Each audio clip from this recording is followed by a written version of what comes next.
അസ്സലാമു അലൈക്കും. കാലിക്കറ്റ് ഫ്ലേവേഴ്സിലേക്ക് എല്ലാവർക്കും സ്വാഗതം. ഇന്ന് നമ്മൾ ഇഫ്താർ സ്പെഷ്യലായിട്ടുള്ള ഇറച്ചി പത്തിരിയാണ് ഉണ്ടാക്കുന്നത്. ഒരുവിധം എല്ലാവർക്കും ഇഷ്ടാവുന്ന ഒരു ഐറ്റം തന്നെയാണിത്. അതേപോലെ തന്നെ ഒരുവിധം എല്ലാവരും ഉണ്ടാക്കുന്ന ഒരു ഐറ്റം തന്നെയാണ്. അപ്പോൾ ഞാൻ ഈ വീഡിയോയിൽ ഇത് ഉണ്ടാക്കുന്ന വിധം ഇത് കുറച്ച് ദിവസം സ്റ്റോർ ചെയ്ത് വെക്കാൻ പറ്റുന്ന രണ്ട് രീതിയും കാണിച്ചിട്ടുണ്ട്. അപ്പോൾ നിങ്ങൾക്ക് എല്ലാവർക്കും ഇഷ്ടാവുമെന്ന് വിചാരിക്കണം. അപ്പോൾ നിങ്ങൾ ഇതുവരെ ഇത് ട്രൈ ചെയ്ത് നോക്കിയിട്ടില്ലെങ്കിൽ എന്തായാലും ഒന്ന് ട്രൈ ചെയ്ത് നോക്കുക. അതുപോലെ തന്നെ നിങ്ങളുടെ അഭിപ്രായങ്ങളൊക്കെ അറിയിക്കാൻ മടിക്കരുത്. അപ്പോൾ നമുക്കിനി വേഗം റെസിപ്പി എങ്ങനെയാണെന്ന് നോക്കാം.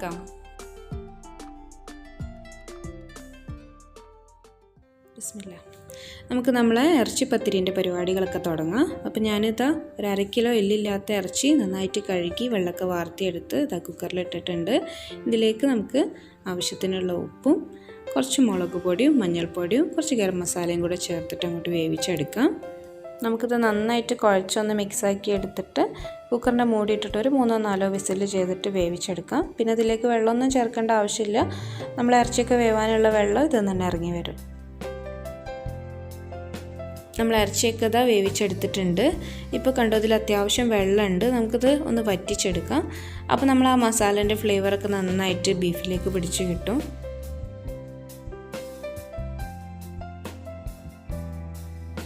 ഇനി നമുക്ക് നമ്മളെ ഇറച്ചിപ്പത്തിരിൻ്റെ ഫില്ലിങ് റെഡിയാക്കാനുള്ള, അതായത് ഇറച്ചിപ്പണ്ടം റെഡിയാക്കാനുള്ള അടുത്ത സ്റ്റേജിലേക്ക് കടക്കാം. അപ്പോൾ നമ്മളെ പാൻ ഇതാ നന്നായിട്ട് ചൂടായിട്ടുണ്ട്. ഇതിലേക്ക് ഞാൻ ആവശ്യത്തിനുള്ള വെളിച്ചെണ്ണ ഒഴിച്ചു കൊടുക്കുകയാണ്. വെളിച്ചെണ്ണ സൺഫ്ലവർ ഓയിലോ ഏതായാലും കുഴപ്പമില്ല. നമുക്ക് ഉള്ളിയൊക്കെ താളിച്ചെടുക്കാൻ ആവശ്യമായിട്ടുള്ള അത്ര ഓയിൽ ഒഴിച്ചു കൊടുക്കാം. അപ്പോൾ ഇതാ നമ്മൾ ഓയിൽ നന്നായിട്ട് ചൂടായി വന്നിട്ടുണ്ട്. ഇതിലേക്ക് ആദ്യം തന്നെ കുറച്ച് കറിവേപ്പിൻ്റെ ഇല ഇട്ടിട്ടൊന്ന് മൂപ്പിച്ചെടുക്കുകയാണ്. ഇനി ഇതാ നമുക്ക് എരിവിന് ആവശ്യമായിട്ടുള്ള അത്ര പച്ചമുളക് അരിഞ്ഞെടുത്തതും ഇതിൻ്റെ കൂടെ തന്നെ കുറച്ച് ഇഞ്ചി വെളുത്തുള്ളി ചതച്ചെടുത്തതും കൂടെ ചേർത്തിട്ട് ഒന്ന് മൂപ്പിച്ചെടുക്കാം. ഇതിലേക്ക് ഇനി ഒരു 5 വലിയ ഉള്ളി നല്ല നേരിയതായിട്ട് അരിഞ്ഞെടുത്തതാണ് ചേർക്കുന്നത്. ഇതിൻ്റെ കൂടെ തന്നെ നമുക്ക് കുറച്ച് മഞ്ഞൾപ്പൊടിയും കുറച്ച് പെരിഞ്ജീരകപ്പൊടിയും പിന്നെ ആവശ്യത്തിനുള്ള ഉപ്പും കൂടെ ചേർത്തിട്ട് നന്നായിട്ട് അങ്ങോട്ട് താളിച്ചെടുക്കാം, അല്ലെങ്കിൽ നന്നായിട്ട് അങ്ങോട്ട് വഴറ്റിയെടുക്കാം. ആദ്യം നമുക്കൊരു 5 മിനിറ്റ് നല്ല ഹൈ ഫ്ലെയിമിലിട്ടിട്ട് വഴറ്റിയെടുത്തതിന് ശേഷം പിന്നെ നല്ല ലോ ഫ്ലെയിമിലേക്ക് മാറ്റി കൊടുക്കാം. പിന്നെ ഒന്ന് ഇടയ്ക്കിടയ്ക്ക് ഇളക്കി കൊടുത്താൽ മതി. ഇതിൻ്റെ ഇടയിൽ നമുക്ക് വേവിച്ചെടുത്തിട്ടുള്ള ഇറച്ചി ഒന്ന് മിക്സിയിലിട്ടിട്ട് ക്രഷ് ചെയ്തെടുക്കാം. പിന്നെ ഒരു കാര്യം പ്രത്യേകം ശ്രദ്ധിക്കുക, നമ്മുടെ ഇറച്ചി ഓവറായിട്ട് കുക്കായിട്ടുണ്ടെങ്കിൽ അല്ലെങ്കിൽ ഓവറായിട്ട് വെന്ത് അലിഞ്ഞു പോയിട്ടുണ്ടെങ്കിൽ പിന്നെ അത് മിക്സിൻ്റെ ജാറിലിട്ടിട്ട് ക്രഷ് ചെയ്തെടുക്കരുത്. അതിന് പകരം കൈകൊണ്ട് തന്നെ ഒന്ന് പിച്ചിട്ട് കൊടുത്താൽ മതി. ഇനി നമ്മൾ ഇറച്ചിപ്പത്തിരിൻ്റെ തൊലിക്ക് ആവശ്യമായിട്ടുള്ള മാവ് കുഴച്ചെടുക്കാം. അപ്പോൾ അതിന് വേണ്ടിയിട്ട് ഞാനിത് 2.5 കപ്പ് മൈദ എടുത്തിട്ടുണ്ട്. ഇതിലേക്ക് ആദ്യം കുറച്ച് നെയ്യും ആവശ്യത്തിനുള്ള ഉപ്പും കൂടെ ചേർത്തിട്ട് നന്നായിട്ടൊന്ന് മിക്സ് ചെയ്തെടുക്കാം.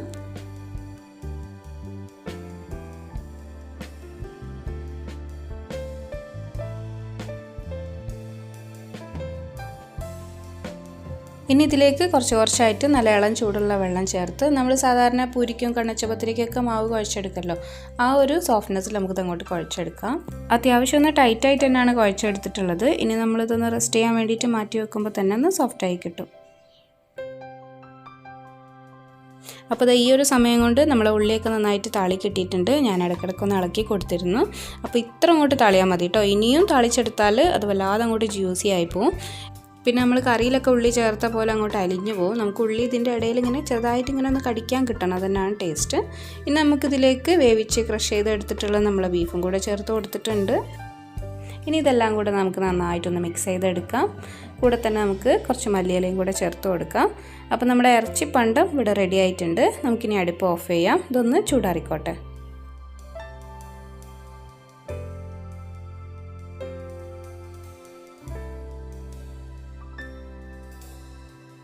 ഇനി നമുക്ക് ഓരോ പത്തിരി പരത്തി അതിൽ പണ്ടം വെച്ച് ഷേപ്പ് ചെയ്തെടുക്കണം. അപ്പോൾ നമ്മൾ കുഴച്ച് വെച്ചിട്ടുള്ള മാവ് ഇതാ ഒന്നും കൂടെ കുഴച്ച് ഓരോ ഉരുളകളാക്കി എടുക്കുകയാണ്. നമ്മൾ പൂരിക്ക് എടുക്കുന്നതിനേക്കാളും കുറച്ചുകൂടി വലുപ്പത്തിലുള്ള ഉരുളകളാക്കി എടുക്കാം.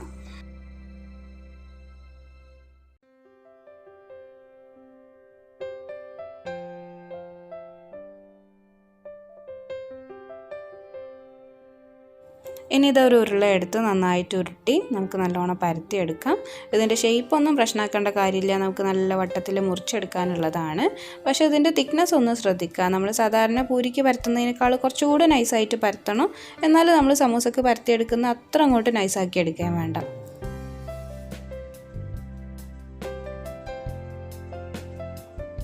അപ്പോൾ അതാ ഈ ഒരു വട്ടത്തിലും ഈ ഒരു തിക്നെസ്സിലും പരത്തിയെടുത്തിട്ടുണ്ട്. ഇനി നമുക്കിതൊരു പ്ലേറ്റിലേക്ക് മാറ്റി വെക്കാം. ഇനി നമുക്ക് ഇതേപോലെ തന്നെ അടുത്തൊരു പത്തിരിയും കൂടെ പരത്തിയെടുക്കാം. അപ്പോൾ പരത്തിയെടുക്കുന്ന സമയത്ത് നമുക്കിത് മുറിച്ചെടുക്കാനുള്ള ആ ഒരു സൈസൊന്ന് മനസ്സിലുണ്ടാവണം. അതിനേക്കാളും കുറച്ചുകൂടെ വട്ടത്തിൽ വേണം അത് പരത്തിയെടുക്കാൻ.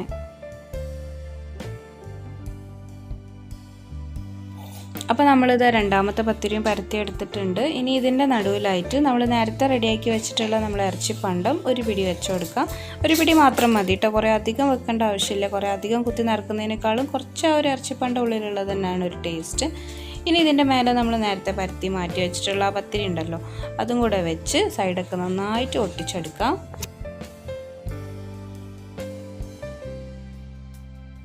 ഇനി നമുക്ക് അരികൊക്കെ ഇതുപോലെ ഒന്ന് കട്ട് ചെയ്തെടുത്താൽ നല്ലൊരു സർക്കിൾ ഷേപ്പായി കിട്ടും. ഈ ബാക്കി വന്നിട്ടുള്ള മാവ് നമുക്ക് വീണ്ടും പത്തിരി പരത്താനെടുക്കാം. ഇനി നമ്മൾ ഇറച്ചിപ്പത്തിരിൻ്റെ അരികൊക്കെ ഒന്ന് പിരിച്ചിട്ട് കൊടുക്കണം.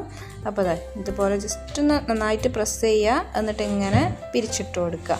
നല്ല നേരിയതായിട്ട് പിരിച്ചിട്ടെടുത്താൽ കഴിക്കുമ്പോൾ ഒരു ടേസ്റ്റ് ഉണ്ടാവുള്ളൂ. അല്ലാതെ കട്ടിയിൽ പിരിച്ചിട്ടെടുത്താൽ നമുക്ക് കഴിക്കുമ്പോൾ ഭയങ്കര കട്ടിയായിരിക്കും, അപ്പോൾ അത്ര ഒരു ടേസ്റ്റായി എന്ന് വരില്ല. അപ്പോൾ നല്ല നേർങ്ങനെയായിട്ട് നല്ലോണം അമർത്തി കൊടുക്കുക, എന്നിട്ട് ഇതുപോലെ ഒന്ന് പിരിച്ചിട്ടെടുക്കുക. ഞാൻ ഇതേപോലെയാണ് ചെയ്യുന്നത്, പലരും പല രീതിയിലും ചെയ്യുന്നത് കാണാം. അപ്പോൾ എനിക്ക് ഇങ്ങനെ ചെയ്യുന്നതാണ് കുറച്ചുകൂടി എളുപ്പം. അപ്പോൾ നിങ്ങൾ ഇതുപോലെ ഒന്ന് ചെയ്ത് നോക്കുക. നല്ല സിമ്പിളായിട്ട് തന്നെ നമുക്കിതുപോലെ അങ്ങോട്ട് പിരിച്ചിട്ടെടുക്കാൻ പറ്റും. കാണാനും നല്ലൊരു ഭംഗിയാണ്, കഴിക്കാനും അതേപോലെ പിരിച്ചിട്ടിട്ടുള്ള ഇറച്ചിപ്പത്തിരി കഴിക്കുമ്പോൾ അതിന് ഒരു പ്രത്യേക ടേസ്റ്റ് തന്നെയാണ്. ചിടാൻ നിങ്ങൾക്ക് ബുദ്ധിമുട്ടൊക്കെ തോന്നിയിട്ടുണ്ടെങ്കിൽ ഇതേപോലെ ഒന്ന് ചെയ്ത് നോക്കാം കേട്ടോ.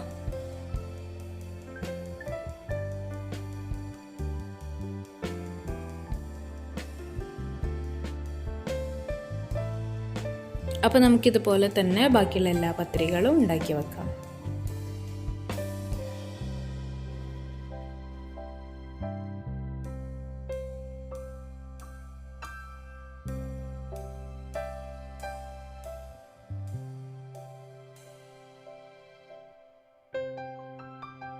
ഇനി ഇതാ നമ്മൾ പത്തിരിയൊക്കെ ഒന്ന് പൊരിച്ചെടുക്കാൻ വേണ്ടിയിട്ട് ചീനച്ചട്ടിയിലേക്ക് നമുക്ക് ആവശ്യത്തിന് ഓയിൽ ഒഴിച്ചു കൊടുക്കാം. നമ്മൾ പത്തിരിയൊക്കെ ഒന്ന് മുങ്ങി പൊരിയാൻ ആവശ്യമായിട്ടുള്ള അത്ര ഓയിൽ ഒഴിച്ചു കൊടുക്കാം. ഞാനിപ്പോൾ ഇവിടെ സൺഫ്ലവർ ഓയിലാണ് എടുത്തിട്ടുള്ളത്, നിങ്ങൾക്ക് വേണമെങ്കിൽ കോക്കനട്ട് ഓയിലും ചെയ്യാം കേട്ടോ. ഇനി ഇത് ഒരു മീഡിയം ടു ഹൈ ഫ്ലെയിമിൽ വെച്ചിട്ട് ഓയിലൊന്ന് ചൂടായതിന് ശേഷം നമുക്ക് ഓരോ പത്തിരി ഇട്ടിട്ട് അങ്ങോട്ട് പൊരിച്ചെടുക്കാം. ഓരോ സൈഡും കുക്കാവുന്നതിനനുസരിച്ചിട്ട് നമുക്ക് തിരിച്ചും മറിച്ചിട്ട് കൊടുത്തിട്ട് നന്നായിട്ട് വേവിച്ചെടുക്കാം.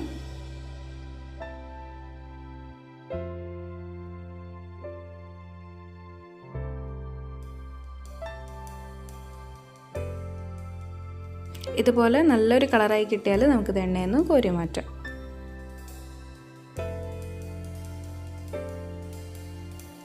ഇതുപോലെ തന്നെ ഞാനൊരു 5 പത്തിരിയും കൂടെ പൊരിച്ചെടുക്കുകയാണ്. ബാക്കിയുള്ളത് നമുക്ക് സ്റ്റോർ ചെയ്യാം. അപ്പോൾ അതെങ്ങനെയാണെന്നും കൂടെ കാണിച്ചു തരാം.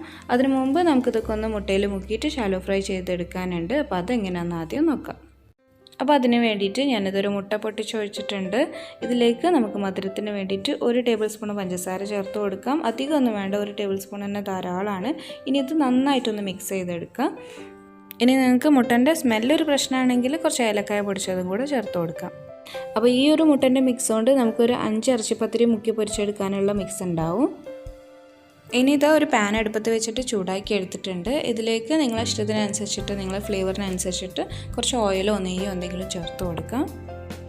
നമ്മൾ പാൻ ഒരു മീഡിയം ടു ലോ ഫ്ലെയിമിൽ വെച്ചിട്ട് ചൂടാക്കി എടുത്തതിന് ശേഷം നമ്മൾ റെഡിയാക്കി വെച്ചിട്ടുള്ള മുട്ടൻ്റെ മിക്സിലേക്ക് നമ്മൾ പൊരിച്ച് മാറ്റി വെച്ചിട്ടുള്ള പത്തിരി ചെറുതായിട്ടൊന്ന് ഡിപ്പ് ചെയ്തെടുത്തതിന് ശേഷം നമ്മൾ പാനിലേക്ക് ഇട്ട് കൊടുക്കാം. ചെറിയൊരു കോട്ടിങ് മതി കേട്ടോ, അധികം ഓവറായിട്ടൊന്നും കോട്ട് ചെയ്തെടുക്കേണ്ട ആവശ്യമില്ല. ഇനി നമ്മൾ ഈ മുട്ടൻ്റെ മിക്സ് നമ്മൾ ആ മുട്ടൻ്റെ കോട്ടിങ് ഒന്ന് കുക്കായി കിട്ടുന്നത് വരെ തിരിച്ചു മറിച്ചിട്ട് കൊടുത്തിട്ട് നമുക്ക് നന്നായിട്ട് വേവിച്ചെടുക്കാം. ഇനി നിങ്ങൾക്ക് പലർക്കും സംശയം ഉണ്ടാവും, ഇതിപ്പോൾ മധുരത്തിൽ മുക്കി പൊരിക്കണോ, ടേസ്റ്റ് ഉണ്ടാവോ എന്നൊക്കെ. പക്ഷേ നമ്മൾ ഇറച്ചിപ്പത്തിരി ആവണമെങ്കിൽ ഇതേപോലെ മധുരത്തിൻ്റെ ഒരു കോട്ടിങ് വരുമ്പോൾ തന്നെയാണ് അതിൻ്റെ ഒരു ടേസ്റ്റ്. അല്ലാതെ നമ്മൾ സാധാരണ പൊരിച്ചെടുത്താൽ വലിയൊരു സമൂസ തിന്നുന്ന ഫീല് നമുക്ക് ഉണ്ടാവുള്ളൂ. ഇത് നമ്മൾ മുട്ടയിൽ മുക്കി പൊരിച്ചെടുക്കുമ്പോൾ ഇതിൻ്റെ ടേസ്റ്റിൽ മാത്രമല്ല ടെക്സ്ചറിലും ഒരു മാറ്റം ഉണ്ടാവും. നല്ല സോഫ്റ്റായി കിട്ടും. നമ്മൾ പത്തിരി ക്രിസ്പി ആയിട്ടല്ല ഉണ്ടാവുക, നല്ല സോഫ്റ്റായിട്ടാണ് ഉണ്ടാവുക. അപ്പോൾ ചൂടാറിയാലും കഴിക്കാൻ ടേസ്റ്റാണ്. നമ്മൾ ക്രിസ്പി സ്നാക്സൊക്കെ ആകുമ്പോൾ ചൂടാറിയാൽ പിന്നെ കഴിക്കാൻ അത്ര ടേസ്റ്റ് ഉണ്ടാവില്ല. അപ്പോൾ നമ്മൾ ഇഫ്താർ പാർട്ടിക്കൊക്കെ ഇതുപോലെ ഇറച്ചിപ്പത്തിരി ഉണ്ടാക്കിയെടുക്കുകയാണെങ്കിൽ ചൂടാറിയാലും കഴിക്കാൻ ടേസ്റ്റാണ്. ഇനി ഈ പത്തിരി നമുക്ക് 2 രീതിയിൽ ഫ്രോസൺ ആക്കി എടുക്കാം. ആദ്യത്തെ രീതി എന്ന് പറയുന്നത് നമ്മൾ പരത്തി ഇതേപോലെ വെച്ചിട്ട് ഫ്രീസറിലേക്ക് വെക്കുക. നേരെ ഇതേപോലെ പരത്തിയിട്ട് ഫ്രീസറിൽ വെക്കുക. എന്നിട്ട് ഒരു അരമണിക്കൂർ കഴിഞ്ഞാൽ അതൊന്ന് ഫ്രോസൺ ആയിട്ടുണ്ടാവും. അതിനുശേഷം നമുക്കൊരു സിപ്ലോക്ക് കവറിലേക്കോ ഒരു എയർ ടൈറ്റ് കണ്ടെയ്നറിലേക്കോ മാറ്റിയിട്ട് ഒരു 2 ആഴ്ച വരെയൊക്കെ സൂക്ഷിച്ച് വെക്കാം. പക്ഷേ ഈ ഒരു മെത്തേഡിൽ ചെയ്യുമ്പോൾ നമ്മളത് ഡീഫ്രോസ്റ്റ് ചെയ്തെടുക്കുന്ന സമയത്ത് ഒട്ടിപ്പിടിക്കാതിരിക്കാൻ പ്രത്യേകം ശ്രദ്ധിക്കണം. അതായത് തണുപ്പ് വിടുമ്പോൾ ആ മാവ് ഒന്ന് ഒട്ടിപ്പിടിക്കാനൊക്കെ ഒരു ചാൻസ് ഉണ്ട്. അപ്പോൾ അത് സെപ്പറേറ്റ് ചെയ്ത് വെച്ചതിന് ശേഷം മാത്രമേ നമ്മൾ ഡീഫ്രോസ്റ്റ് ചെയ്തെടുക്കാൻ പറ്റുള്ളൂ.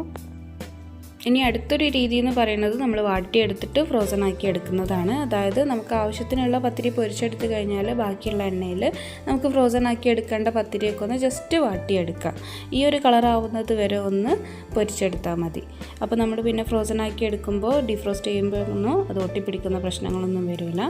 നമ്മൾ വാട്ടിയെടുത്തിട്ടുള്ള പത്തിരിയൊക്കെ ഒന്ന് ചൂടാറിയതിന് ശേഷം നമുക്ക് നല്ലൊരു സിപ്ലോക്ക് കവറിലോ അല്ലെങ്കിൽ നല്ലൊരു എയർ ടൈറ്റ് കണ്ടെയ്നറിലേക്കോ മാറ്റിയിട്ട് ഫ്രീസറിലേക്ക് വെക്കാം.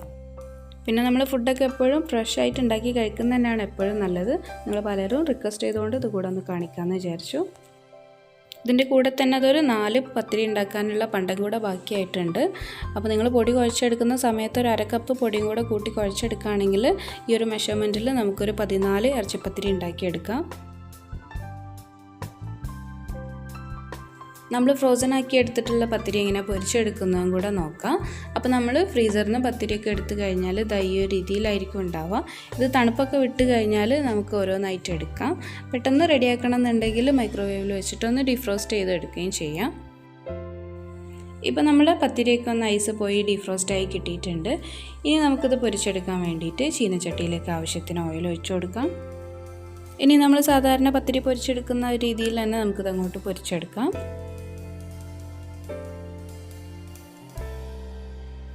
ഇനി ഇത് മുട്ടയിൽ മുക്കിയിട്ട് വാട്ടിയെടുക്കാൻ താല്പര്യമില്ലെങ്കിൽ ഇതേപോലെ തന്നെ സെർവ് ചെയ്യാം. അല്ലെങ്കിൽ നമ്മൾ നേരത്തെ ചെയ്ത പോലെ ഒന്ന് മുട്ടയിൽ മുക്കിയിട്ട് വാട്ടിയെടുത്തിട്ട് വേണമെങ്കിൽ അങ്ങനെയും സെർവ് ചെയ്യാം.